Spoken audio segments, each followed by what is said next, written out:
Actually, si Manderly, itibot na ni duha ka mensahe. Kaya nga kay Espiritu, usa ka Espiritu, one application. Kung i-apply niyo ko siya, wala na yung pagi. Hindi pwede i-apply din kaya ganun ang mag-applyan, ano for the mindset of the flesh is death. But the mindset of the Spirit is life and peace. So kung gusto na po nila ma-apply, gusto rin pagi. We need to use our spirit. Karoon, ang Espiritu karoon na na-consummate na, asa naman? Naa sa atong nasagol na Espiritu. Then we have one life, one element. Then kanina lima, muli factors. Ang sunod kanina, muli ang consummation. We have one salvation, one way of saving. No, kaya one way of saving, hindi lang ka palang unlon nga ginawa, gitubo sa Ginoo, right? Judicially, redeem us, but He saved us organically. It is a matter. Much more in this life, we will be saved. So, kaling kinabuhiya na nakaluwas na ito ngayon. So, there is one way of saving. Then, we have one kind of living. One manifestation of Christ. Ikaw ang gano'n na magtotoo, pag niyas kong kagagpagin, one kind of living man. Ikaw na kinabuhay Kristo. Kinaka na kubol, mag-kinabuhay Kristo, hindi pwede nga. Pero sa kasinabuyan, hindi man. Right, mga Exon? Hindi yung katalahin pag kinabuhay ni Pablo. Hindi ka pwede lahin pag kinabuhay si Ginoo. There is one kind of living and one manifestation of Christ. Kung ka na kinaklan si Kristo, mamagnify din nila ito. Municipal, whether to life or to death, Christ must be magnified in our body. Kasi sunod mga Exon, one testimony, one expression. Kanaon rin mga kamsan, sa Revelation 2:3, parehas sa testimony, parehas sa mga Exon. Then one body, one organism. Then lastly, one city, one consummation. This is the New Jerusalem. Dingon ang ato Exon, the church life should be a miniature of the New Jerusalem. Dingon si Manderly, sa last ko sa iyang pagkinabuhi siya, we need to live out and work out the New Jerusalem. And this is in the matter of life. Wala niya sa atong pagkinabuhi mga Exon, bagbad sa iyo na. Nanawa, ito makalimot sa Pilipos 4:9, ingon si Paul sa taga-Philippians. Whatever you have seen, know, nakita, heard, practice these things. Bansaya ning mga utanga, aron ang Diyos sa kalinaw, magauban. Ganong puno man sa stress. Ganong puno man sa stress. Isa mga mga stress. Natanaw ko sa news, 32% ganong ma-stress ang tao tungod sa anak.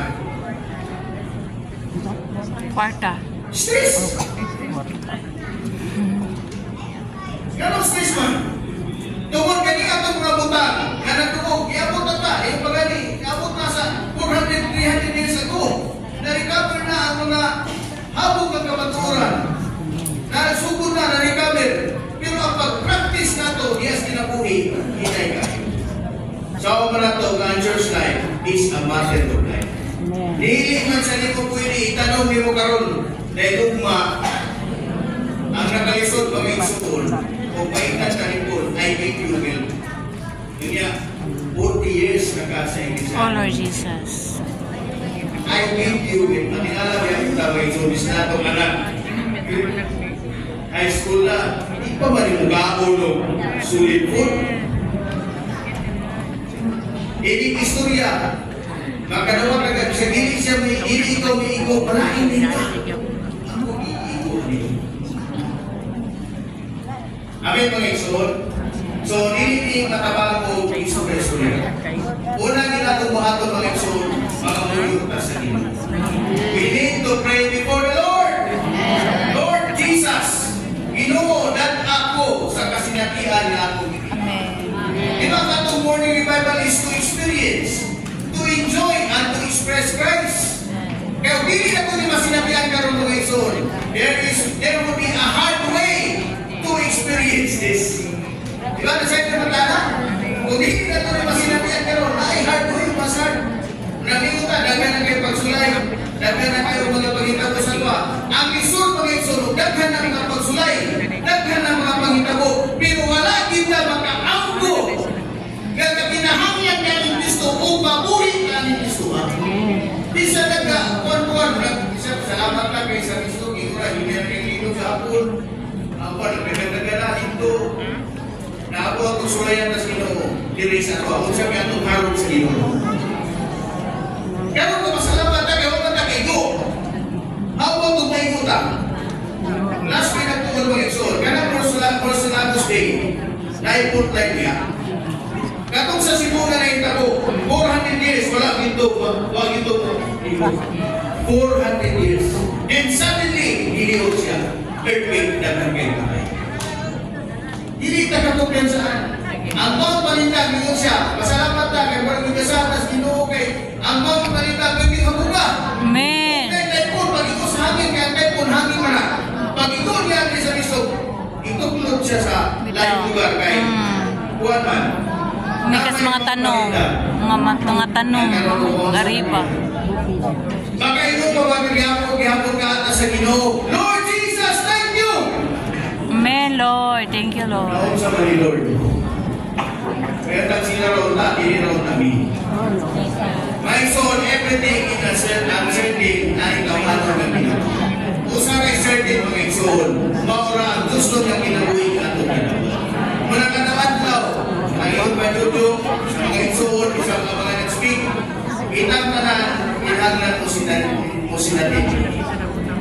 Bisan kami nga namulong diri, kamulong ka na sinabi. Aron po, ang mga mga balaan, makakita kong sumbanan, kung saan pag pinabuhi, pira sa Ginoo.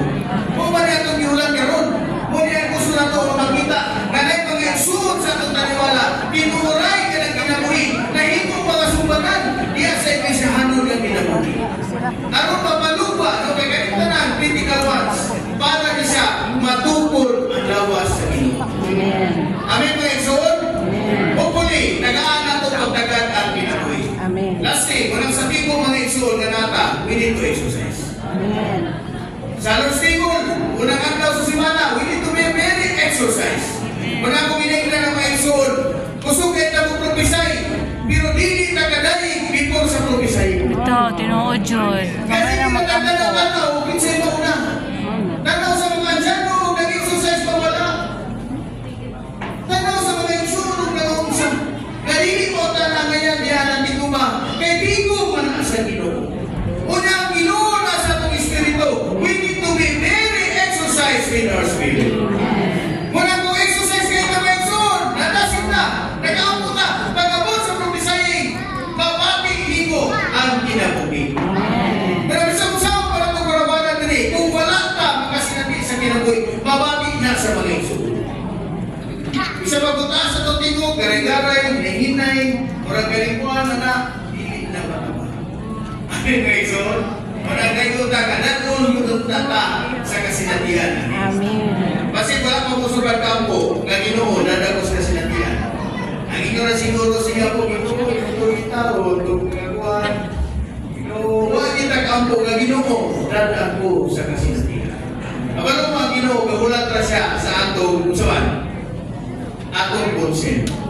Kaya Ginoo, di mo ko na siya pag-dispas.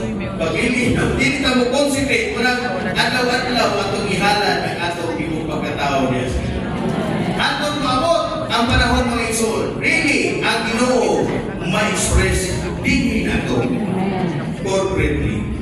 Pero manigiulan karon sa Ginoo. Marang makatibog na atong ma-direct, bipotang kuwan, or bipotang makakuan atong yapos Ginoo. Ganun po sa sinatihan. Amen. Amin mga Exod, aron na kayo pinuuray ng pagpahimulos. Kapasabot, hindi naging ko masinatihan na ito ang Ginoo sa atong Espiritu, mapaimustan nato siya sa atong kalag. Then, mapadayag siya